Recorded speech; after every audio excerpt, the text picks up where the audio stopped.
تلوی صاحب اور معزز خواتین اور صاحب،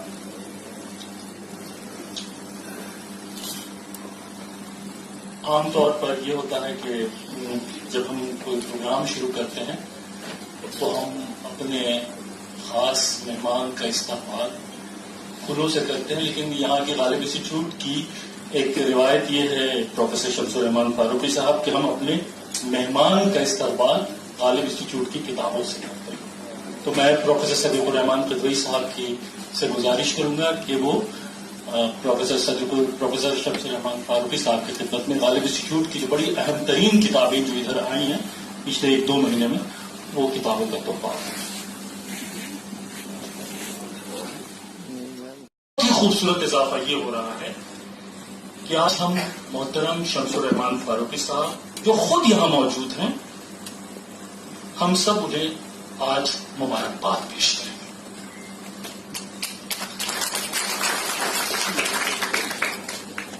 دوستو، آج جو ہم فاروقی صاحب کو فیلیسیٹیٹ کر رہے ہیں، ان کے اعزاز میں جو یہ استقبالیہ ہے، یہ صرف شمس الرحمان فاروقی صاحب کا اعزازیہ نہیں ہے، یہ ان کو فیلیسیٹیٹ نہیں کر رہے بلکہ ہم اردو زبان و ادب کو بھی آج فیلیسیٹیٹ کر رہے ہیں۔ اور غالب انسٹیٹیوٹ کے لیے بڑے فخر کی بات ہے، بڑے اعزاز کی بات ہے کہ ہم اس شخص کو فیلیسیٹیٹ کر رہے ہیں کہ جس کی فیلیسیٹیشن سیریمنی سے اس ادارے کے وقار میں ایک آج بہت بڑا اضافہ ہوا۔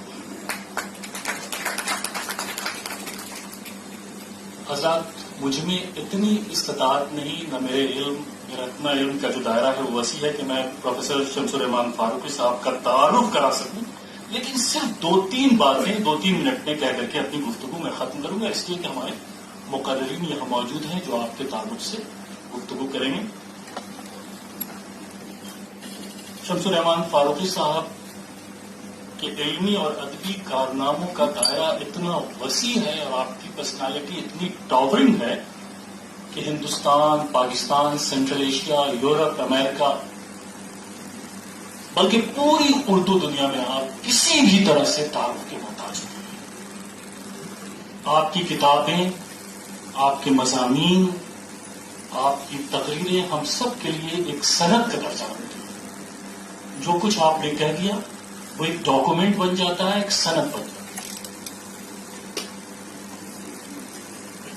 آپ بے شمار کتابوں کے مصنف ہیں اور آپ کی تمام کتابوں کو علمی دنیا میں بہت ہی رسپیکٹ کے ساتھ دیکھا جاتا ہے، بہت ہی عزت و احترام کے ساتھ دیکھا جاتا ہے۔ لیکن میں صرف 3 کتابوں کا ذکر کر کے اپنی گفتگو ختم کر دوں گا، وہ بھی 3 جملوں میں۔ پہلی کتاب تفہیم غالب۔ میں اس کتاب کا پہلا مقام اس لیے دے رہا ہوں کہ یہ غالب انسٹیٹیوٹ میں اب تک جتنی بھی کتابیں شاید نبی صاحب پبلش ہوئی ہیں، اس میں سب سے زیادہ جو ایڈیشن آیا ہے وہ اس کتاب کا۔ اب ہم لوگ یاد بھی نہیں کہ اس کی کتنے ایڈیشن جو ہیں وہ پبلش ہو چکے ہیں۔ اور اس کتاب کے بارے میں یہاں پہ اسٹوڈنٹ بیٹھے ہیں، میں تو طالب علم ہوں، میں صرف اتنا کہنا چاہتا ہوں کہ غالبیات کے تعلق سے کسی بھی طرح کا حوالہ، کسی بھی طرح کا ریفرنس مکمل ہی نہیں ہو سکتا جب تک کہ کوئی بھی طالب علم اس کتاب کو نہ پڑھے، اس کا مطالعہ کرے۔ دوسری کتاب شیر شور انگیز، شیر شور انگیز، جو میر تقی میر کی شاعری پر بیسڈ ہے۔ یہ کتاب بھی میر فہمی میں ایک دستاویز رکھتی ہے۔ اور تیسری کتاب جو کہ آخری کتاب ہے، اس کا میں ریفرنس اس لیے دوں گا کہ کئی چاند تھے سرے آسماں، جو آپ کا ناول ہے۔ ابھی کچھ دن پہلے یہاں ایک بہت بڑا پروگرام ہر سال ہوتا ہے ہنس والوں کی طرف سے۔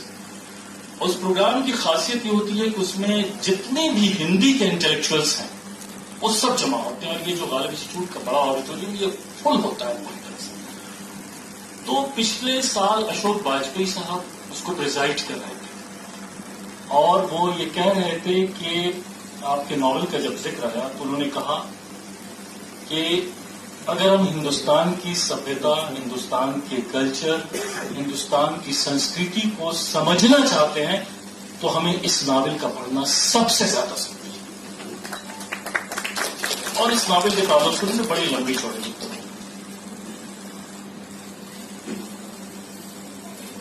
فضاد میں اپنی گفتگو کو یہیں پر ختم کرتا ہوں.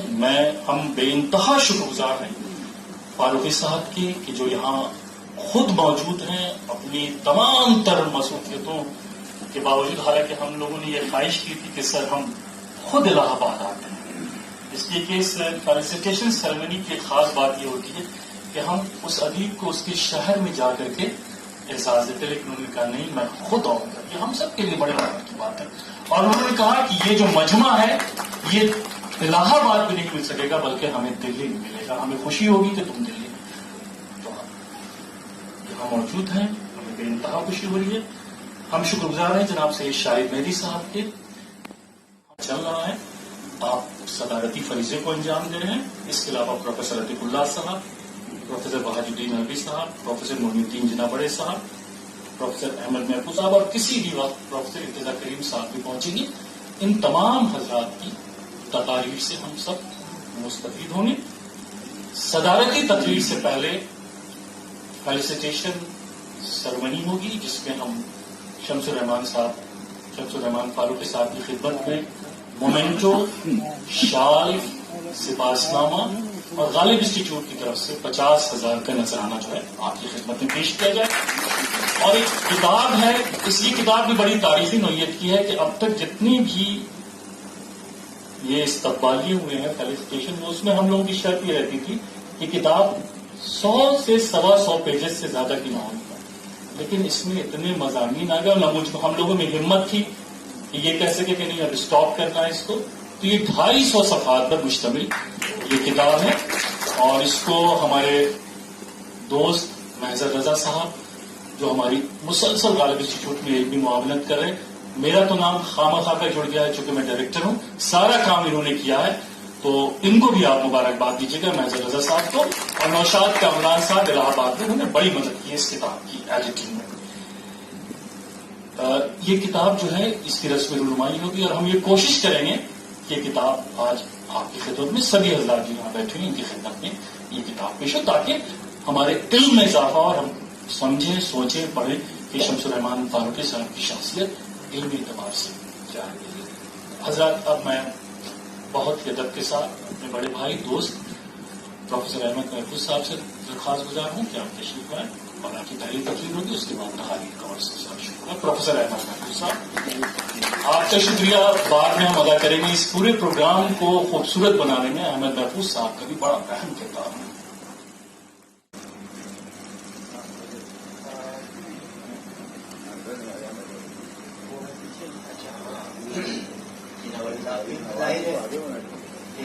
اس مجمع میں بہت سے ایسے لوگ ہیں کہ جن کا نام لیا جانا چاہیے لیکن اس وقت کی تنگی بھی ہے. تو میں سب سے پہلے تو غالب انسٹیٹیوٹ اور اس کے تمام عہدیداران اراکین کو مبارکباد دیتا ہوں کہ ایسی قابل قدر اور خوبصورت محفل کا انعقاد کیا. جیسا کہ رضا حیدر صاحب نے فرمایا یہ سلسلہ کئی برسوں سے یہاں قائم ہے اور کئی ایسی ہستیاں ہیں جن کی ادبی خدمات، جن کی علمی اور ادبی جو کارنامے ہیں ان کے اعتراف میں یہاں ہر سال تقریباً ہر سال ہی یہ جلسہ منعقد ہوتا ہے. اور ابھی جیسا بتایا کہ اس کی ایک رسم یہ بھی رہی ہے کہ اس ادیب کے شہر میں جا کر ان کو اعزاز پیش کرتے ہیں، تحیت پیش کرتے ہیں. تو یہ جلسہ دہلی میں ہو رہا ہے. یہ بات صحیح ہے کہ اس کی وجہ سے بہت سے ایسے لوگ اگر یہ الہ آباد میں ہوتا تو شاید وہ لوگ اس میں شریک نہ ہو پاتے. تو اس لیے بھی غالب انسٹیٹیوٹ قابل مبارکباد ہے کہ ایسی عمدہ اور خوبصورت محفل یہاں منعقد کی. حضرات رضا حیدر صاحب نے بھی ابھی اشارہ کیا اور یہاں جتنے لوگ موجود ہیں میں سمجھتا ہوں کہ مجھ سے زیادہ بہتر طور پر وہ اس بات کو جانتے ہیں، سمجھتے ہیں اور محسوس کرتے ہیں کہ یہ محفل فاروقی صاحب کے اعزاز میں، ان کی تہنیت میں یہاں جو برپا ہے، مجھ جیسے کمیل کا گفتگو کرنا یہ بالکل ایسا ہے کہ جیسے سورج کو چراغ دکھانا یا بالکل یعنی ناممکنات میں. لیکن ظاہر ہے کہ رضا حیدر صاحب کی محبت اور ان کا حکم بھی تھا اور میں بہرحال اسے اپنے لیے اعزاز سمجھتا ہوں کہ میں چند باتیں یہاں بیان کروں گا، عرض کروں گا۔ اب بات وہی ہے کہ ایسی محفل میں یہ تو ممکن نہیں ہے کہ کسی ادیب یا کسی بڑی ہستی یا علمی ہستی کے تمام پہلوؤں کا احاطہ کیا جائے، اور میں بہرحال اس قابل بھی نہیں ہوں، لیکن ایک دو باتیں جو میں سمجھتا ہوں، ایک تو یہ کہ اس کا بھی میں اعتراف کروں، اور یہ میں اپنے لیے بہت خوش بختی سمجھتا ہوں کہ فاروقی صاحب کے ساتھ تقریباً 28-29 سال کا عرصہ ہو گیا ہے، یعنی فاروقی صاحب کے ساتھ رہنے کا، اٹھنے بیٹھنے کا، ان سے فیض حاصل کرنے کا، ان کے سامنے زانوئے تلفظ طے کرنے کا، اور بہت کچھ حاصل کرنے کے مواقع مجھے میسر آئے ہیں، اور یہ فاروقی صاحب کی بڑی کرم فرمائی ہے کہ وہ مجھے بہت عزیز رکھتے ہیں۔ یہ تو میری شاید یہ ڈیزرو کی بات ہے، جتنا مجھے حاصل کرنا چاہیے شاید اتنا میں حاصل نہیں کر سکا ہوں، اس کا جتنا کچھ آپ لوگ توقع کرتے ہوں گے اس کا شاید عشر اشیر بھی حاصل نہیں کر سکوں گا، لیکن اس بات کا اعتراف میں ضرور کروں گا کہ فاروقی صاحب کی قربت، اور اس قربت کے نتیجے میں جو صحیح معنی میں، حقیقی معنی میں علم و ادب کے بارے میں سوچنے سمجھنے، اس کے نکات، اس کی باریکیوں کو، اس کی تاریخ کو، یعنی بہت سی ایسی باتیں میں تو بیان بھی نہیں کر سکتا کہ جو کتابیں، شاید میں بہت سی کتابیں پڑھتا تب بھی شاید وہ باتیں مجھے حاصل نہ ہوتی یا سمجھ نہ پاتا، جو باتیں فاروقی صاحب کے ساتھ بیٹھ کر کے، ان سے گفتگو کر کے، ان کی باتوں کو سن کر کے میں حاصل کی۔ اور میں نے ہی کیا، میں سمجھتا ہوں کہ ہماری نسل اور ہم سے جو سینئر لوگ ہیں اس میں بھی بہت سے ایسے لوگ ہیں کہ جنہوں نے اس بات کا کھلے عام اظہار کیا ہے کہ فاروقی صاحب سے انہوں نے بہت کچھ حاصل کیا ہے، اور فاروقی صاحب اس معنی میں بھی ہمارے اس دور، یعنی جدید دور کے ان چند لوگوں میں ہیں کہ جن کے بارے میں یہ کہا جا سکتا ہے کہ جنہوں نے صحیح معنی میں، حقیقی معنی میں پوری نسل کی تربیت کی، پوری نسل تیار کی ہے، پوری نسل کی آبیاری کی ہے، ان کی علمی تربیت کی ہے۔ ظاہر ہے کہ پورا ہمارے یہاں سلسلہ ہے پوری ادبی دنیا کا، اردو دنیا کا، ایک سے ایک لوگ ہوئے ہیں، اور ہر شخصیت کی اپنی اپنی اہمیت ہے، ان کے کارنامے ہیں، ان کی خدمات ہیں، لیکن یہ بات بھی اپنی جگہ بالکل درست ہے، اور میں اسے کہنا مناسب سمجھتا ہوں، وجہ سمجھتا ہوں کہ فاروقی صاحب کی شخصیت، اب ہوتا یہ ہے کہ دیکھیے کوئی شخص جو ہے وہ بحیثیت شاعر، بہت بڑا شاعر، جدید زمانے میں بڑے بڑے شاعر ہمارے یہاں ہوئے ہیں جن پر ہم فخر کرتے ہیں، تو معلوم ہوا کہ شاعری کے میدان میں بھائی انہوں نے غیر معمولی کارنامہ انجام دیا، تو یہ حیثیت بن گئی۔ اسی طرح سے فکشن کے میدان میں کئی بڑے نام ہیں، تو معلوم ہوا کہ فکشن کے میدان میں ان کی غیر معمولی حیثیت قائم ہو گئی، بن گئی۔ اسی طرح تنقید کے میدان میں ہم سب جانتے ہیں کہ حال ہی کے بعد سے آپ لے لیجیے 20ویں صدی میں ہی تو بہت سے نام ہیں، یعنی شروع کے لوگوں میں سرور صاحب ہیں، کریم الدین احمد ہیں، اور پھر احتشام صاحب ہیں، فضل گورکھپوری ہے، یعنی ایک پوری انجمن ہے۔ تو ان سب لوگوں کی اپنی اپنی جگہ بڑی خدمات ہے، لیکن ایسا بہت کم دیکھنے، مجھے تو ابھی بلکہ وہاں صاحب بات ہو رہی تھی، وہاں صاحب یہ بات کہہ رہے تھے کہ جو حقیقی معنی میں ملٹی ڈائمینشنل شخصیت ہوتی ہے، مختلف الجہات شخصیت ہوتی ہے، اور اس میں ایک ہی ہوتا ہے کہ اہم ایک مین خاص جہت ہے، اس میں تو بہت کارنامہ، بہت اہم کارنامہ ہے، لیکن اور جہتوں میں یہ ہے کہ ضمنی طور پر تھوڑا بہت، مثلا احتشام صاحب اتنے بڑے نقاد تھے، انہوں نے شاعری بھی کی، لیکن ظاہر ہے کہ ان کے خود سرور صاحب نے بہت شاعری کی، کئی مجموعے ان کے، لیکن سرور صاحب کی شاعری والی حیثیت جو ہے وہ ظاہر مستحکم اور قائم اس طرح نہیں ہوئی۔ فاروقی صاحب کا معاملہ یہ ہے کہ اب آپ سوچیے کہ اب سب سے بڑی جو ان کی حیثیت ہے وہ تو تنقید ہے، تنقید کا نقاد، لیکن اس کے ساتھ دوسری جو حیثیتیں ہیں وہ بھی، ان کے بارے میں بھی اگر بہت غور کر کے فیصلہ کیا جائے تو بڑا مشکل ہوتا ہے کہ شاعر والی شخصیت کو بہت نیچے آپ نہیں رکھ سکتے، اس کے پیرالل ہی رکھنا پڑے گا۔ فکشن کا معاملہ یہ ہے کہ ادھر چند دنوں میں چند برسوں میں آپ نے دیکھا ہے، سب آپ واقف ہیں کہ افسانے اور پھر اس کے بعد غیر معمولی بالکل محتم بشان ناول اس کی تخلیق، تو معلوم ہوا کہ فکشن کے میدان میں بھی. پھر اس کے بعد اچھا یہ سب ہوا ہے. ہمارے یہاں بہت سے رسالے بھی نکالے ہیں تنقید نگاروں نے، لیکن فاروقی صاحب نے جو رسالہ نکالا شبخون، آپ سوچئے کہ شبخون کی جو تاریخ ہے، شبخون کی جو حیثیت ہے، اور اردو کی ادبی صحافت کی دنیا میں شبخون کا جو مقام ہے، شبخون نے جو پوری نسل جو تیار کی اور اس سے پوری ذہن سازی کی ادب کے بارے میں، تنقید کے بارے میں، نئے رجحانات کے بارے میں، جس طرح کی تحریریں اس میں شائع کی فاروقی صاحب نے، اس سے آپ اندازہ لگائیں کہ بحیثیت وہ ہے ادبی صحافی، تو وہاں بھی یہ ہے کہ وہ مقام جو ہے وہ اتنی بلندی پہ ہے کہ بڑا مشکل ہوتا ہے کہ اس کو تنقید کے بہت نیچے آپ رکھ نہیں سکتے. ترجمے کے میدان میں آ جائیے، تراجم اتنے کیے ہیں. خود شعریات کے نام سے جو ارسطو کی جو بنیادی کتاب ہے پوئٹکس، اس کا ترجمہ، اس کے کئی ایڈیشن شائع ہو چکے ہیں. کہنے کا مطلب یہ ہے کہ اتنی جہتیں ہوں اور اتنی جہتوں کے ساتھ اس میں یہ ہے کہ ہر میدان میں فاروق، ایک تو یہ ہوتا ہے بھائی ٹھیک ہے وہ جھوٹا کرنے کے لیے کچھ یہ بھی کر لیا، کچھ شاعری بھی کر لی، کچھ یہ بھی فکشن بھی لکھ لیا. یہاں عالم یہ ہے کہ جس میدان میں بھی فاروقی صاحب کی تحریروں کو، تحقیقات کو، ان کی تحریروں کو دیکھیے تو وہاں یہ ہے کہ بالکل غیر معمولی صورت نظر آتی یا بالکل امتیازی صورت نظر آتی.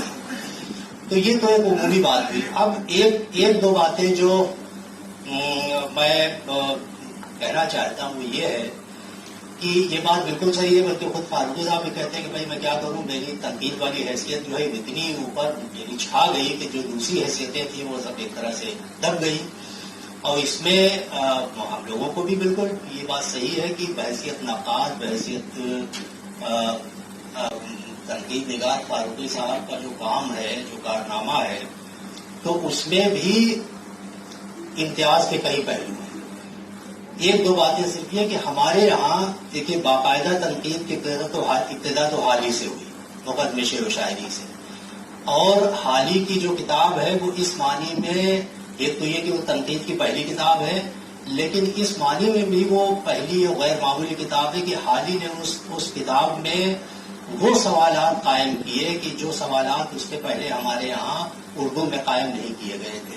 مثلا یہ کہ شاعری کی ماہیت کیا ہے، شعر کی ماہیت کیا ہے، شعر ہوتا کیا ہے، شعر کیا چیز ہے، شعر کو غیر شعر سے یا شعر کو نثر سے الگ کرنے کے کیا پیمانے ہیں، نثر اور شعر میں کیا فرق ہے. حالانکہ بہت تفصیل میں حال ہی نہیں گئے، لیکن بہرحال شاعری کی جو ماہیت ہے اس پر انہوں نے گفتگو کی. اور اسی معنی میں حال ہی کو ہم پہلا باقاعدہ نقاد بھی اور پہلا باقاعدہ نظریہ ساز نقاد بھی کہتے ہیں. اب یہ الگ بات ہے کہ حال ہی کے نظریات جو ہے وہ ان میں بہت سی ایسی باتیں تھیں کہ جو ادب سے ذرا دور چلی گئی یا ادب کی ادبیت جو ہے وہ ان نظریوں کی وجہ سے ذرا مجروح ہوئی، وہ الگ بحث. لیکن باقاعدہ نظریاتی تنقید کی ابتدا حال ہی نے کی، اور ہم یہ دیکھتے ہیں کہ پھر ان سوالوں کو ہمارے یہاں تقریباً 100 سال کا عرصہ، حالانکہ 100 سال اس لیے نہیں کہیں گے کہ فاروقی صاحب کی کتاب جو ہے شعر غیر شعر اور نثر جو ہے وہ 1976 میں آ گئی، تو آپ 75 سال کا عرصہ مانیے. 75 سال کے عرصے میں ان سوالوں پر ہمارے یہاں تنقید بہت لکھی گئی. تنقید کے بہت سے دبستان بھی ہو گئے، اور مارکسی تنقید، ظاہری ترقی پسند عہد بھی رہا، ترقی پسند تنقید، سماجی تنقید، سائنسی، نفسیاتی اور تاثراتی، پورے. لیکن ان سوالوں پر بحث نہیں کی گئی کہ شعر اگر ہے، شاعری اگر ہے، تو شاعری کو نثر سے کیسے الگ کیا جائے. وہ کون سے معیار ہوں، وہ کون سے پیمانے ہوں جن کی بنا پر ہم کہہ سکیں کہ یہ متن جو ہے وہ شعر ہے، یہ متن جو ہے وہ بظاہر تو شعر لگ رہا ہے، وہ شعر ہے نہیں. صحیح معنی میں، حقیقی معنی میں شعر کی تعریف پر پورا نہیں کرتا، تو ہم اس کو کلام موضوع کہہ لیں، کچھ بھی کہہ لیں، لیکن وہ شعر نہیں ہے. اسی طرح سے اگر وہ موضوع متن نہیں ہے تو وہ چلیے وہ نثر ہے.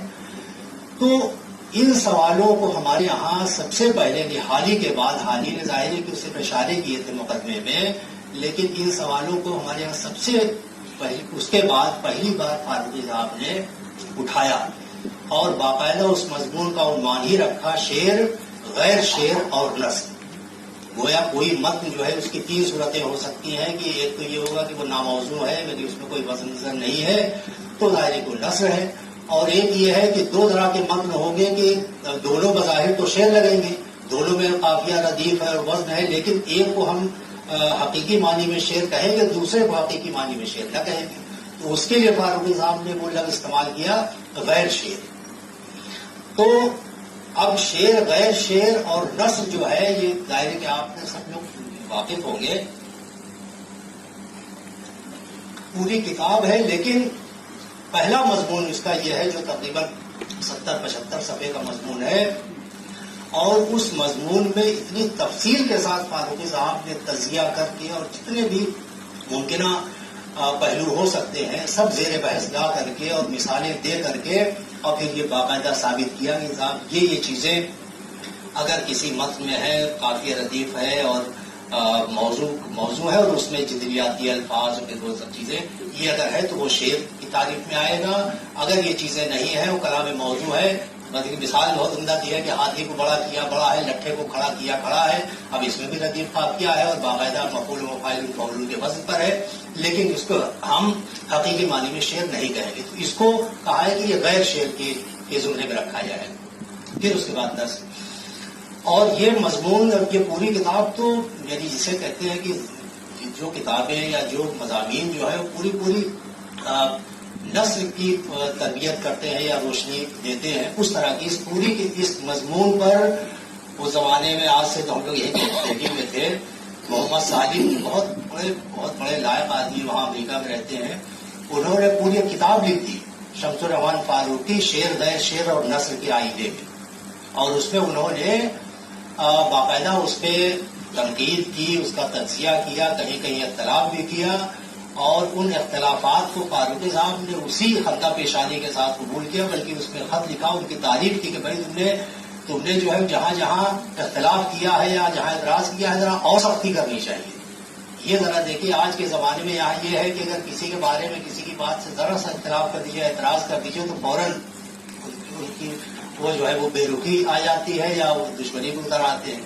یہاں عالم یہ ہے کہ اور ایک دو مثالیں نہیں ہیں، شفقون میں اکثر ایسا ہوتا رہا ہے کہ فاروقی صاحب کی باتوں سے لوگوں نے اختلاف کیا یا ان کی بات پر اعتراض کیا، تو اعتراض کا جواب جو ہے ہمیشہ فاروقی صاحب نے بہت ہی خوشی کے ساتھ اور حوصلہ افزا انداز میں کہ بھائی یہ جو بات کہی ہے اور اگر وہ بات صحیح تھی تو اس کو مانا بھی ہے کہ ہاں بھائی یہاں ہم سے تسامح ہوا، آپ نے بالکل صحیح نشاندہی کی۔ تو اس طرح کی چیزیں، تو ایک تو یہ بہت بڑی امتیازی صفت ہے ہمارے زمانے میں، ہمارے یعنی جن کے عہد میں ہم لوگ، اور بلکہ یہی بات ہے کہ آج سے سمجھیے شعر غیر شعر اور نثر کو تو اب تقریباً 45 سال ہو رہے ہیں اس کتاب کو آئے، اور آج بھی اس کتاب کی اہمیت کا وہی عالم ہے، اس کے بھی کئی ایڈیشن شائع ہوئے ہیں۔ ایک تو نظریاتی، جو ہمارے ہاں صحیح معنی میں نظریاتی تنقید جس کو کہنا چاہیے، اب نظریاتی تنقید میں دو بات ہے، ایک تو یہ ہوتا ہے کہ نیا نظریہ پیش کرنا۔ فاروقی صاحب نے جگہ جگہ خود اس بات کو کہا ہے کہ فاروقی صاحب دراصل وہ ان کا یہ کہ جو ہمارے ہاں ادب میں، ادب کی دنیا میں، ادب کے میدان میں جو سوالات ایسے ہیں کہ جن سوالات کو اٹھایا جانا چاہیے تھا لیکن ان کو نہیں اٹھایا گیا، تو فاروقی صاحب کا کہنا یہ ہے کہ بھائی ہم نے وہ سوال اٹھا دیے، اور سوال اٹھائے اس کے بعد اس کو ہم ماریز بحث میں لائے ہیں، اب ماریز بحث میں لانے کے بعد اس کے جو مختلف پہلو ہیں اس پر لوگ غور کریں۔ تو یہی، بلکہ یہ بھی کہا جاتا ہے کہ علم و ادب کی دنیا میں سوال پیدا کرنا، سوال اٹھانا بھی بہت بڑی بات ہوتی ہے، جبکہ عام طور سے لوگ سمجھتے ہیں کہ بھائی بحث ہوتی رہے، جو ایک بات چل پڑی ہے اسی پر بات کرتے رہے لوگ۔ تو سوال جو اٹھائے ہیں، اور ہمارے یہاں ایک دو مثالیں، بہت سی مثالیں یہاں تو اس کا موقع نہیں ہے کہ بہت سے وہ تصورات کی جو ایک زمانے سے بالکل لکیر فقیر کی طرح جیسے وہ ہوتا ہے، وہ چلتے چلے آ رہے ہیں، نقش کل حجر بن گئے ہیں، کہ ان کے بارے میں کوئی سوچ بھی نہیں سکتا تھا کہ بھائی ایسی بات وہ غلط ہو سکتی ہے۔ ان تصورات پر فاروقی صاحب نے اثر نو غور کیا اور پورے استدلال کے ساتھ، پورے دلائل کے ساتھ ان کا بتلان کیا، جگہ جگہ ان کو بتایا کہ آپ یہ بات غلط تھی اور صحیح صورتحال یہ تھی۔ تو اس فاروقی صاحب اور شاہد مہدی صاحب اور جمیلہ صاحب اور جمیل عربی صاحب، خواتین و حضرات، جس دشواری کا ذکر محفوظ صاحب نے بالکل شروع میں کیا تھا وہ مجھے بھی درپیش ہے. یہ ہم دونوں کا مقدر ہے، کوئی کچھ نہیں کر سکتا. فاروقی صاحب کے بارے میں، ان کی موجودگی میں، ان کے بارے میں ہم کچھ کہیں، شاہی کریں، بڑا عجیب لگتا ہے.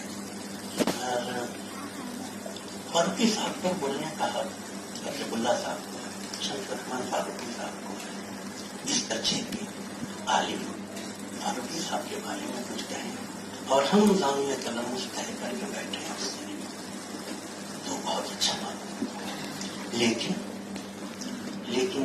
میرا شیر غالباً میری تصویر یہ یاد آتا ہے، بلبلو اپنی نوا فیض ان آنکھوں کا سیکھنے جن سے ہم اندازے کو ہٹ جاتے ہیں. فاروقی صاحب سے ہم نے جو کچھ سیکھا ہے اب وہی انہیں کے سامنے ہم عرض کیے دیتے ہیں. یہ اندازے کو آپ ہی کی دینا ہے.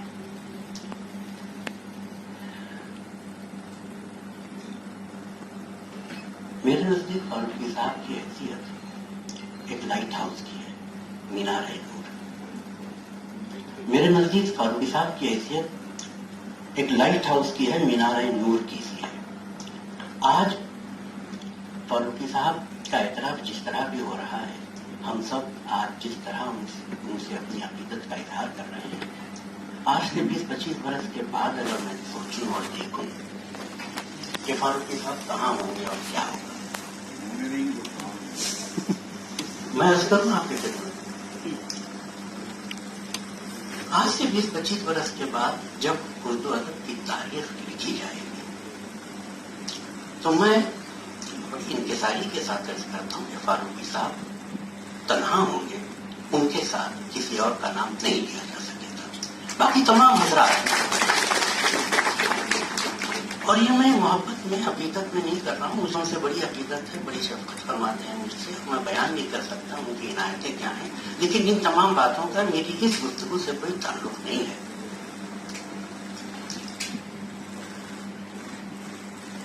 ایک میدان ہے تحقیق کا، ایک میدان ہے تنقید کا، ایک میدان ہے تخلیق کا.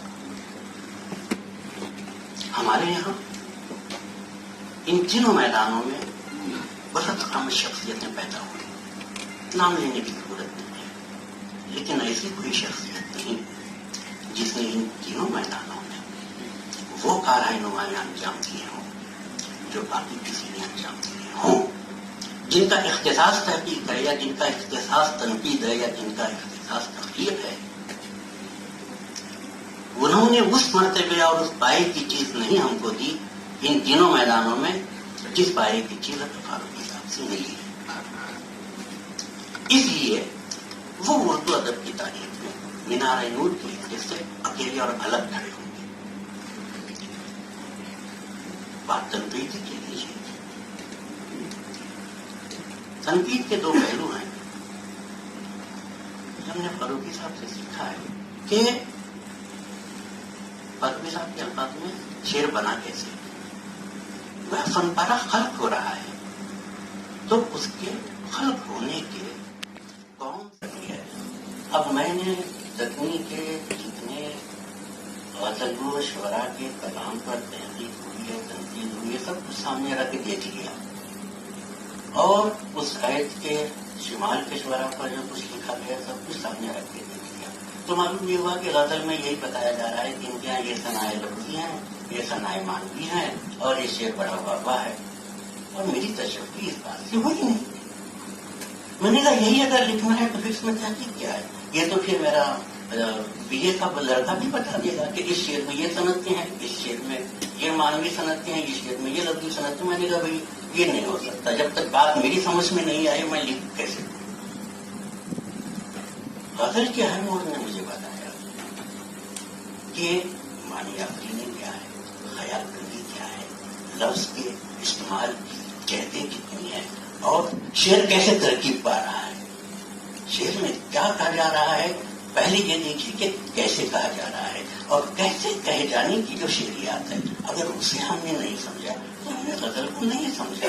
پھر ہم نے اور ایک راہ چلتے آدمی میں کیا فرق رہا جو اچھا اسٹیج سن کے واہ کہہ لیتا ہے اور آہ کر لیتا ہے. ہمارے یہاں کوئی فکر کا پہلو تو کچھ ہم یہ سمجھے کہ ہاں یہ فن پارہ ہے تو یہ فن پارہ کیوں ہے، یہ کیسے خلق ہوا اور اس کا حسن کیا ہے. اس کا حسن صرف یہ نہیں ہے کہ بہت اچھا شعر اور صرف یہ بتا دینا کہ یہ صنعت لفظی ہے، یہ صنعت معنوی ہے. یہ غزل کی تفہیم یا تنقید نہیں ہے، یہ تحسین نہیں ہے. یہ بات ہمیں فاروق صاحب نے سکھائی ہے اور یہ تھیورائزیشن سے آتا ہے. اور یہی حال چاہے وہ کلیم الدین احمد ہو یا کوئی اور ہو، ہمارے یہاں داستان پر جو کچھ لکھا گیا تھا اور مجھے کچھ سمجھ میں نہیں تھا کہ جو کچھ لکھا گیا ہے میرے کام کا نہیں، مجھے سمجھ میں نہیں آتا کہ یہ کیا کہنا چاہتے ہیں اور وہ جس صنف کے بارے میں کہہ رہے ہیں اس کے تعلق سے میری سمجھ میں کچھ اضافہ نہیں ہو رہا. اب صرف ایک غالب نے اپنے ایک خط میں لکھا ہے کہ داستان کیا ہوتی ہے اور 6-7 داستان کی کیریکٹرسٹکس انہوں نے گنوائی ہیں. بس وہ ایک خط تھا جس میں سنبھالے پھرتا تھا کہ داستان یعنی یہ. فاروقی صاحب نے جب اس پر کام کیا بتا کہ نیریٹولوجی کیا ہوتی ہے اور یہ ہے کہ جسے اورل ٹریڈیشن ہوتی ہے وہ کیا ہوتی ہے اور اورل ٹریڈیشن کی نیریٹولوجی میں کیا فرق ہوتا ہے، اس کے کتنے پہلو ہوتے ہیں. صاحب اس روس میں بیٹھے پراپرلی روسی کہنا چاہیے کہ فولکلورز کو سامنے رکھ کر جو ایک پورا نظام تخلیق سامنے رکھ دیا تھا. داستان ہمارے یہاں ایک اورل ٹریڈیشن کی صنف ہے. تو یہ تمام بحثیں جس طرح سے فاروقی صاحب نے کی ہیں تب مجھے اب میں نے کہا کہ یہ ہماری ایک صنف ہے جو مجھے کچھ سمجھ میں آنے لگی ہے. یہ بہت بڑی باتیں ہیں. اور تنقید کے بارے میں لکھے میں یہ سمجھتا ہوں کہ تنقید کی زبان فاروقی کے علاوہ کوئی نہیں لکھتا. اردو کا مزاج کچھ ایسا ہے کہ بغیر عبادت آرائی کے اردو لکھنے والے کو اطمینان نہیں ہوتا. کیا ہے مزاج؟ ہم کیا کریں؟ لیکن یہ بات تنقید کے مزاج سے میل نہیں کھاتی. تنقید 2 + 2 = 4 کی زبان چاہتی ہے. ٹھوس بات چاہیے، ٹو دا پوائنٹ چاہیے. آئیں بائیں شائیں نہیں، ادھر بھی نہ کریں ادھر بھی نہ کریں، کچھ یہاں منہ مار لیا کچھ نہیں. صاحب سیدھی بات کیجیے. تنقید کی زبان ہمارے یہاں صرف فاروقی کی ہے اور یہ بہت مشکل کام ہے. بہت مشکل یعنی بہت مشکل کام ہے.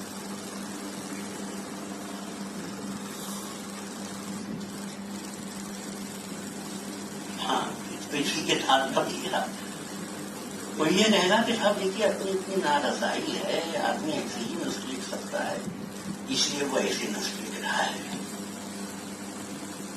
ایک نثر ہے تنقید کی نثر ایک الگ ہوتی ہے جو فاروقی لکھ کے بتا رہے ہیں. تخلیق کی نثر الگ ہوتی ہے جو فاروقی نے لکھ کے دکھا دیا.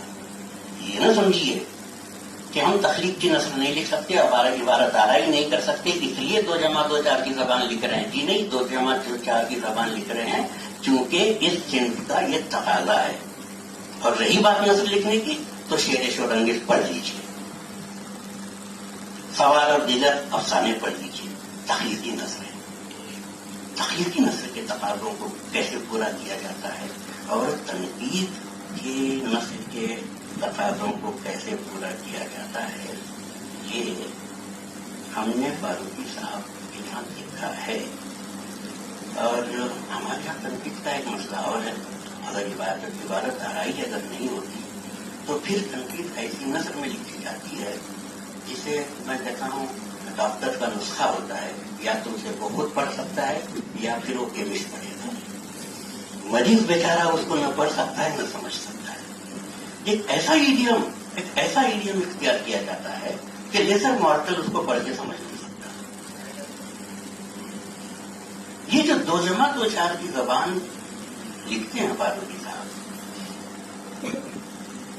وہ ہم جیسے کم علموں کی سمجھ میں آ جاتی ہے.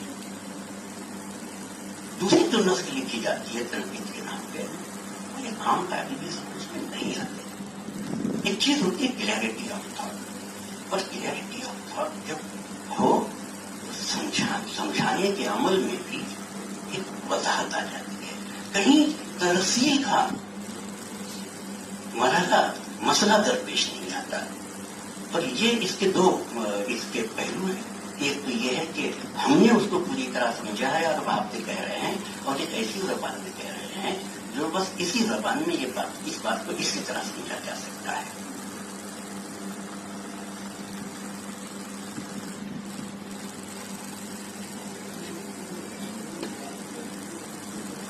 اور کچھ عرض کر سکتا ہوں.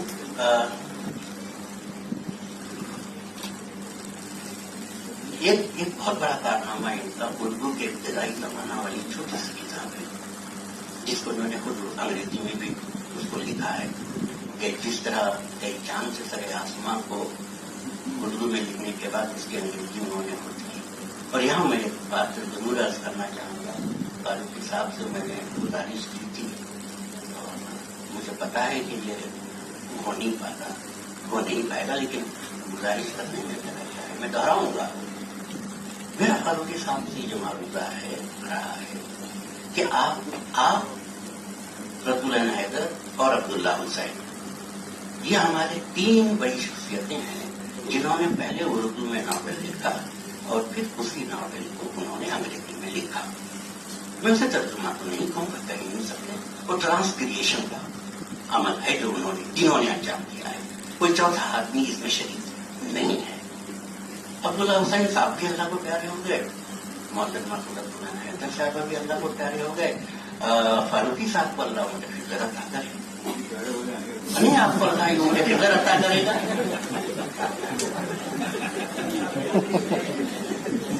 آپ ہم سب کو پیارے ہیں، آپ ہم سب کو پیارے ہیں. اور آپ چاہے جو کہہ لیں، اصل بات میں عرض کروں آپ کے، ایک تخلیقی فنکار اپنی اصل زبان میں، بنیادی زبان میں ایک فنکارہ خلق کرتا ہے، دوسری زبان پر اسے اسی بڑا کا قبول حاصل ہے. اب وہ اس کو ٹرانسلیٹ کر رہا ہے. صاحب ہم صرف ایک گزارش کرتے ہیں، آپ ایک صفحہ اپنے اس ناول کا لیجیے، ایک صفحہ، اور اس پر ہم کو یہ بتائیے کہ اس کا ٹرانسلیٹ کرنے میں آپ کن مرحلوں سے گزرے، آپ کا کیا تجربہ رہا، کون سا لفظ آپ نے چنا، کیوں چنا، کیسے چنا. بھائی یہ تو آپ کوئی نہیں بتا سکتا. میں آپ ہی نے اردو میں اس کو خلق کیا ہے، آپ ہی اس کو انگریزی میں خلق کر رہے ہیں. صرف ایک صفحے پر آپ بات کیجیے. یہ ایک صفحے پر بات کرنے بیٹھیں گے تو 100 صفحے کی کتاب بنے گی. اور یہ میں نے ان کی خدمت میں معروضہ اپنا رکھا ہے، آپ سب کے سامنے رکھتا ہوں. اگر یہ کر دیتے ہیں تو علمی دنیا کے لیے یہ منفرد کام بھی ہوگا، پہلے کسی نے نہیں کیا. اور آپ جب کریں گے تو یہ ہمارے لیے بڑا سود مند ہوگا.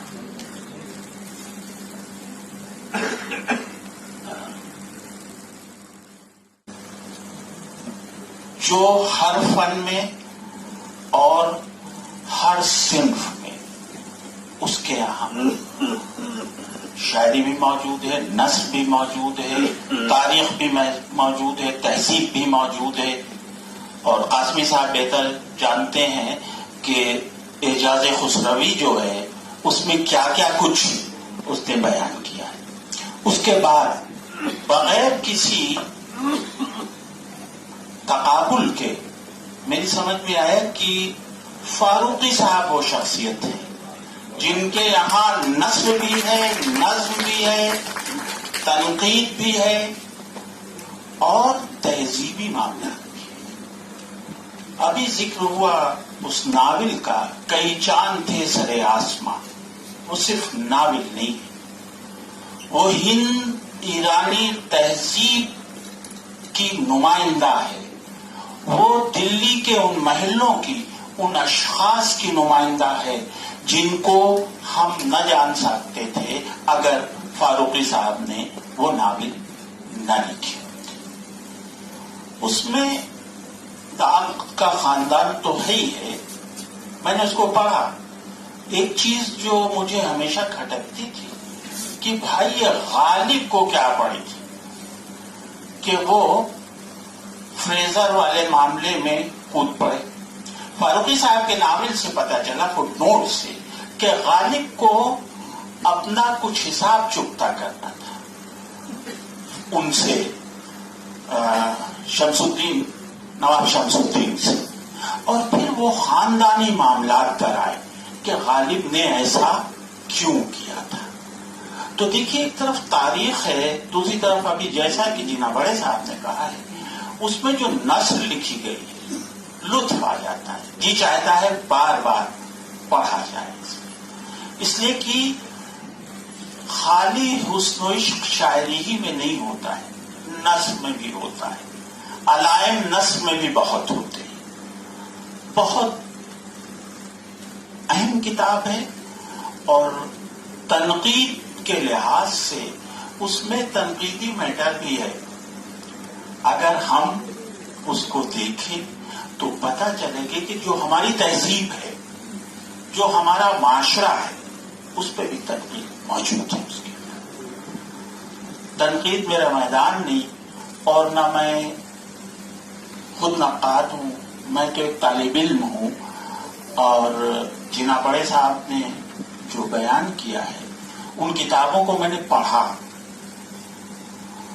اور میں اتنا کہہ سکتا ہوں کہ فاروقی صاحب، یہ میرا اپنا آبزرویشن ہے، اول و آخر معلم ہیں. وہ جو سوچتے ہیں وہ چاہتے ہیں کہ دوسروں تک منتقل ہو جائے. اسی لیے تنقید کی وہ زبان لکھی ہے جو ہمارا بی اے کا طالب علم بھی سمجھ سکے. وہ زبان لکھ سکتے تھے کہ جس میں پہلے ہم لغت پڑھیں، اس کو یعنی کیا کہہ دیا اس سے،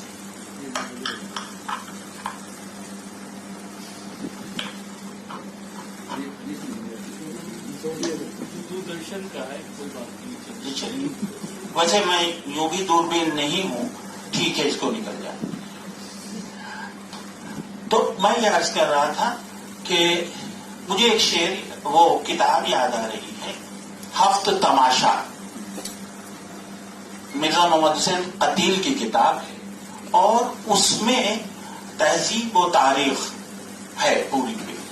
اور ہفت تماشا اس لیے ہے کہ 7 باب ہیں اس میں، اس لیے ہفت تماشا ہے وہ. تو فاروقی صاحب کی شخصیت ہفت تماشا ہے، جس میں ادب کی میں گنا دوں گا، ہفت نہیں 8 نکلیں گی کتابیں جو مختلف موضوعات پہ ہیں اور مختلف پہلو ہیں اس کے اندر. آخر میں جو کتاب داستان والی ہے، شاعری ساحری اور صاحب قرانی، اس سے ابھی تک تو ہم بچوں کو پڑھاتے آئے تھے کہ صاحب داستان یہ ہوتی ہے، یہ ہوتی ہے، ہوتی ہے، اور ہمارے سامنے نمونے موجود ہیں، رجب علی بیگ سرور موجود ہے، بیگم من موجود ہے. لیکن اس کی شعریات کیا ہوتی ہے وہ فاروقی صاحب نے بتایا کہ دیکھو داستان کی شعریات یہ ہوتی ہے. شاعری کیا ہوتی ہے وہ بھی انہوں نے بتائی، اور داستان کے اندر جو مختلف علوم ہیں ان کا کیا ہے، اور اس بیانیہ کا فرق کیا ہے دوسرے بیانیوں میں. تو یہ جو شاعری اور شاعری ہے اور صاحب قرانی ہے، دیر بہت ہو رہی ہے. میں اپنی بات اس پہ ختم کرتا ہوں کہ اللہ ان کا سایہ اردو ادب پہ تادیر قائم رکھے، اور یہ شاعری اور شاعری تو کر چکے ہیں، اب انشاءاللہ صاحب قرانی بھی کریں گے یہ اردو ادب کی. بے حد شکریہ آپ حضرات کا، اور بالخصوص ہمارے ڈائریکٹر رضا حیدر صاحب کا کہ ایسے مجمع میں جہاں یہ یادگار رہے گا کہ ایسے لوگوں کے بیچ میں ہم بھی موجود تھے، یہ یادگار لمحہ ہوتا ہے. ہم نے خود نوشت پہ کام کیا ہے تو ان اشخاص نے ایسے مجموعوں کا بالخصوص ذکر کیا ہے کہ اس مجمع میں ہم بھی تھے.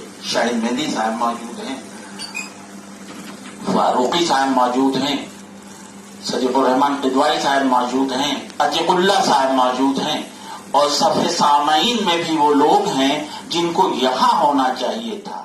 فاروقی صاحب کی موجودگی میں فاروقی شناسی میں کیا دقتیں پیش آ سکتی؟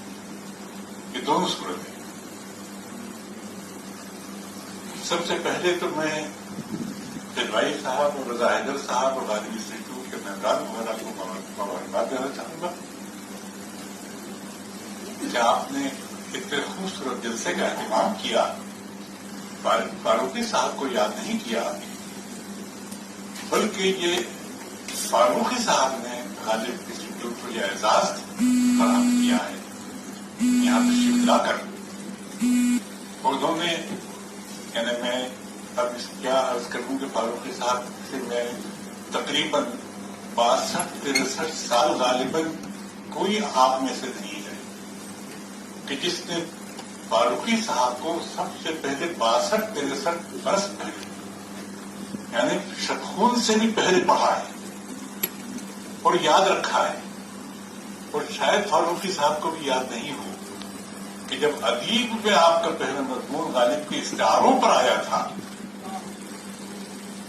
اس مضمون کی میں نے کٹنگ رکھی تھی اپنی تعلیم لکھی کے زمانے میں اور اس سے تبرک کی طرح بہت عرصے تک محفوظ رکھا تھا کہ میں محفوظ تھا بہت محفوظ رکھا.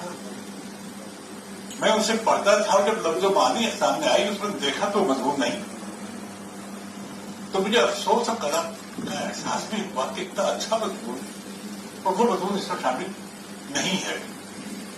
ظاہر ہے بہت بڑا وقت گزر چکا تھا, بڑی تصورات کے اعتبار سے بڑی تبدیلیاں اگر میں آ چکی تھی, وقت میں بڑی تبدیلیاں آ چکی تھیں.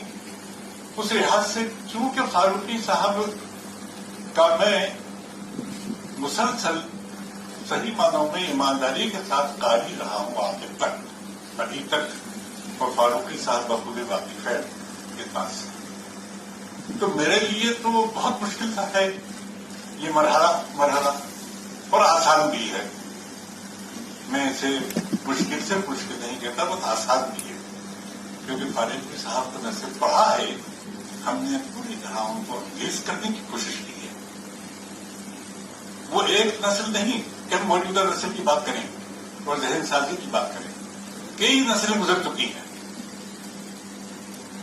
کئی نسلوں پر محیط ہے ان کا نقش, اور کس طرح انہوں نے ایک منظم طریقے سے, میں یہ نہیں کہتا کہ ایبرپٹلی, منظم طریقے سے کہ جہاں جہاں اسپیس موجود آیا نظر آئی, جہاں جہاں اسپیس تھا, تاریخ میں جہاں اسپیس تھا, تنقید میں جہاں اسپیس تھا, جہاں خلا تھا, وہاں اس کی بھلائی کرنا چاہیے کہ جب تک کہ جو چیزیں تکرار کی ذرا ہیں, بار بار جن کے بارے میں گفتگو ہو چکی ہے, اس کے بجائے انہوں نے صرف اسپیس دیکھا. مثلا ابھی بہت سی گفتگو تو عام کتابوں پر ہو چکی ہے, اور یہ غالباً میں ہی پہلا شخص تھا جس نے سب سے پہلے فاروقی صاحب کو ایک بڑے شاعر کے بارے میں کہا کہ بڑے شاعر ہیں, بڑے نقاد ہیں, بڑے نقاد ہیں. اور جب بڑے نقاد کہا تو اس کے بعد میری ذمہ داری یہ بھی ہے کہ بڑے کا تصور کیا ہے. ظاہر ہے کہ بڑے کا تصور تو بڑا عمومی ہے, بہت مجرد ہے اور بڑا اضافی قسم کا ہے, لیکن ہر شخص اپنا ایک تصور عظمت کا رکھتا ہے. اس اعتبار سے فاروقی صاحب کے لیے میرا الٹیمیٹ ریزننگ ہے. آج آخر الامر شمار میں میرا اپنا خیال یہ ہے کہ ہر بڑا نقاد, ہر بڑا ادیب بیسیکلی ہر طرح سے ہر چیز کو ہڑپ کرنا چاہتا ہے, میگلومینیا ہوتا ہے اسے, وہ چاہتا ہے کوئی چیز چھوٹ نہ جائے, کوئی چیز باقی نہ بچ جائے, میری نظروں سے باقی نہ بچ جائے. فاروقی صاحب نے کوئی چیز کسر نہیں اٹھا رکھی, بلکہ وہ اگر 200 سال اور حیات رہیں نہ یقین کیجیے کہ آگے دیکھیں گے کہ اسپیس سینس جتنے ہیں ان کی بھلائی کے لیے ہر ایک یہ جو مشکل ہے کہ صاحب ہمیں اسپیس کو بھرنا چاہتے ہیں، اتنا آسان کام نہیں ہے. مثلاً یہ کہ وہ اسپیس کی تلاش میں میر تقی میر کرتے ہیں. میر تقی میر کو اسٹیبلش تو یعنی ناصر بھی ہیں، غالب بھی ہیں، باطنی بھی ہیں، ہمارے دور میں خلیل صاحب وغیرہ، داسر قاسم وغیرہ سب گفتگو کرتے تھے. لیکن یہ گفتگو جو ہوائی گفتگو ہے، اس کے بجائے انہیں اسٹیبلش کرنا تھا کہ اسٹیبلش کس طرح سے کیا جا سکتا ہے اور کس زاویہ نگاہ سے دیکھا جا سکتا ہے. تو انہوں نے سیدھے تفسیر کا راستہ اختیار کیا، انٹرپریٹیشن کا. اور انٹرپریٹیشن کے معنی یہ ہیں کہ آپ تو وہ کونے خدرے، وہ گوشے، وہ نازک ترین گوشے جہاں تک ہماری نظر نہیں جا سکتی ہے، اور عام طور پر ہم ایک آسان سا شاعر، سادہ و سلیس شاعر قرار دے کر اور میر سے ہم فارغ ہو جاتے ہیں. لیکن فاروقی صاحب نے اس سے ایک مشکل شاعر قرار دیا. یعنی آسان شاعر نہیں میر، مشکل شاعر ہے. وہ قرأتیں چاہتا ہے، مسلسل قرأتیں، اور ہر قرأت جو ہے عام طور پر ہم جس قرأت کو کہتے ہیں کہ قرأت ہماری مکمل ہو گئی، نو، ہر قرأت جو ہے وہ کم قرأت ہوتی ہے. ہر قرأت جو ہے اگر ایک اہم شاعر ہے تو وہ دوسری قرأت کی محرک ہوتی ہے. اس اعتبار سے فاروقی صاحب نے جو میر کی قرأت کی تو انہوں نے یہ تقسیم تو اپنی جگہ ہے، یہ بتایا کہ اس کو قرأت کیسے کرنی چاہیے، اسے میر کو پڑھنا کیسے چاہیے. تو اس اعتبار سے میر تقی میر کو قائم کرنا، اور ظاہر ہے کہ اس کے بعد اور بھی گرہیں کھلی، میر پر اور بھی لکھا گیا، میر پر اور بھی گفتگو ہوئی. شان الحق فقی نے بہت تعریفیں کی، یہ جاری بھی کی، سب کچھ کی. لیکن فاروقی جو کام کر چکے تھے اس فاروق وہ اسپیس کوئی نہیں بھر سکتا. یہ میرا آپ کا خیال ہے. اب اسپیس دوسرا داستان، وہی داستان کی طرف کیوں گئے؟ اس عمر میں 70 برس کی عمر میں جو ہے 46,000 صفحات کو پڑھنا دعویٰ کیا ہے فاروقی صاحب نے کہ میں نے پڑھا ہے اسے، اور یقیناً انہوں نے پڑھا ہے، یقیناً پڑھا ہے. تو میں یہ عرض کر رہا ہوں کہ جب میں نے کتاب خریدی، جامع مٹیا نے شائع کی تھی، اور جب لے کر آیا 1,000 روپے خرچ کر کے، تو میں 3, 4, 5 صفحات سے زیادہ آگے نہیں پڑھ سکا. یہ نوجوانی کی بات کر رہا ہوں، نہیں پڑھ سکا. اب یہ صورت ہے کہ آپ داستان پر کیا ضرورت ہے لکھنے کی؟ یہ تلخیص وغیرہ یہ کچھ لوگ سب کچھ ہے، اس کے علاوہ داستان پڑھتے بھی نہیں ہیں. داستان سنانے کا زمانہ جو ہے وہ بھی لگ گیا. اب تھوڑے بہت لوگ ہم سے پیدا ہوئے، لیکن بہرحال اب داستان پر لکھنے کی کیا ضرورت پیش ہے؟ داستان پہ اس وجہ سے کہ جیسے ان کے سامنے ظاہر پولیٹکس کا ترجمہ کر چکے تھے، انہیں یہ پتا تھا کہ ساختیاتی نقطۂ نظر سے کس طرح سے کسی صرف یا کسی تخلیق کے اندر سے وہ فنی رموز نکال کر یہ بتانا کہ وہ اپنے آپ میں کیا ہے. یعنی کوئی بھی صنف جو ہے اس کو قائم کرنا، اور کیسے قائم ہوتی ہے، داستان کیسے قائم ہوتی ہے. غالب انسٹیٹیوٹ نئی دلی کے لیے آج کا یہ پرمسرت موقع باعث سعادت و افتخار ہے کہ اس کی دعوت پر اردو زبان و ادب کی بلند پایہ شخصیت جناب پروفیسر شمس الرحمان فاروقی کی غیر معمولی علمی و ادبی خدمات کے اعتراف میں انہیں تہنیت پیش کرنے کے لیے ہم سب یہاں جمع ہوئے ہیں. محترم فاروقی صاحب، آپ نے اردو زبان و ادب بالخصوص جدید اردو تنقید کے میدان میں جو کارخائے نمایاں انجام دیے ہیں، ایک دنیا اس کی معترف ہے، اور ہم بھی دل کی گہرائیوں سے اس کا اعتراف کرتے ہیں. محترم حضرات، فاروقی صاحب کی شخصیت کے تعلق سے یہ بات خاص طور سے قابل ذکر ہے کہ انہوں نے حکومت ہند کے اعلیٰ انتظامی عہدوں پر فائز رہتے ہوئے اردو زبان و ادب کے میدان میں جو علمی کارنامے انجام دیے ہیں اس کی مثال کم دیکھنے میں آتی ہے. فاروقی صاحب کی شخصیت کسی کے لیے تعارف کی محتاج نہیں ہے، لیکن یہاں اس بات کا ذکر کر دینا نامناسب نہ ہوگا کہ وہ ضلع اعظم گڑھ موجودہ ضلع مئو ایک پروقار ایک باوقار علمی خانوادے میں سن 1935 میں پیدا ہوئے. انہوں نے الہ آباد یونیورسٹی سے 1955 میں انگریزی میں ایم اے کیا اور 1958 میں انڈین سول سروس میں منتخب ہو کر انڈین پوسٹل سروس کے محکمے سے وابستہ ہو گئے. آپ 1994 میں ملازمت سے وظیفہ یاب ہوئے. فاروقی صاحب کی علمی و ادبی شخصیت کے بہت سے جہاد ہیں اور ہر جہاد کے لحاظ سے ان کی شخصیت بہت نمایاں نظر آتی ہے. فاروقی صاحب کی شخصیت کا سب سے نمایاں پہلو ان کی تنقید نگاری ہے.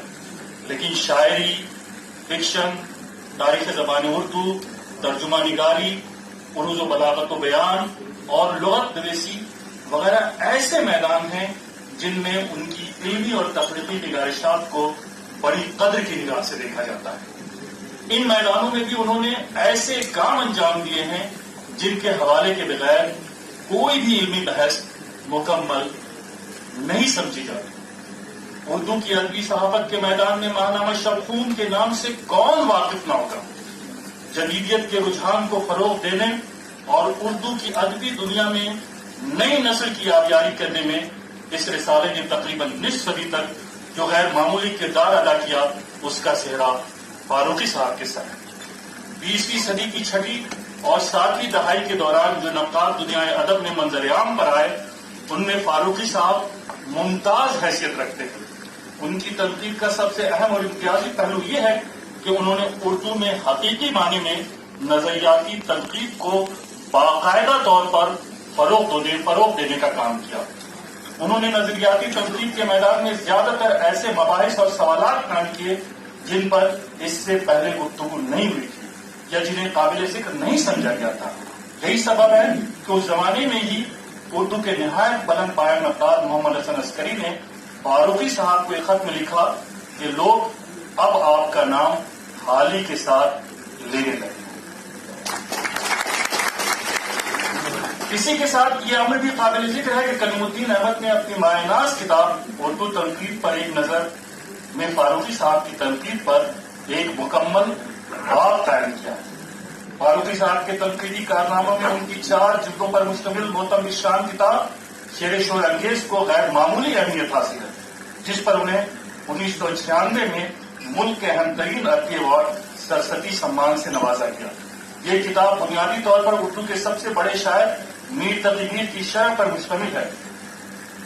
لیکن اسی کے ساتھ فاروقی صاحب نے اس کے مفصل دیباچوں میں کلاسیکی غزل کی شعریات اور ہند ایرانی ادبی تہذیب کے مختلف پہلوؤں پر جو بصیرت افروز بحث کی ہے وہ اپنی مثال بھاگ ہے.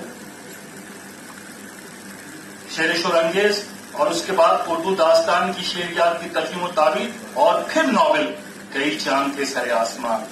فاروقی صاحب کے ایسے تنقیدی اور تخلیقی نقوش ہیں جن سے صاف ظاہر ہوتا ہے کہ ان کے علمی و تنقیدی مشن کا محور مشرقی ادبی تہذیب کی بازیافت ہے.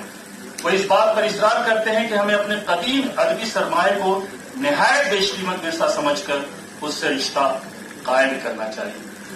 محترم فاروقی صاحب غالب انسٹیٹیوٹ کے تمام ٹرسٹیز اور جملہ اراکین آپ کے علمی اور ادبی کارناموں پر ہدیہ تہنیت پیش کرتے ہیں اور دعا کرتے ہیں کہ آپ صحت و سلامتی کے ساتھ اپنے علمی کاموں میں اسی طرح سرگرم رہیں.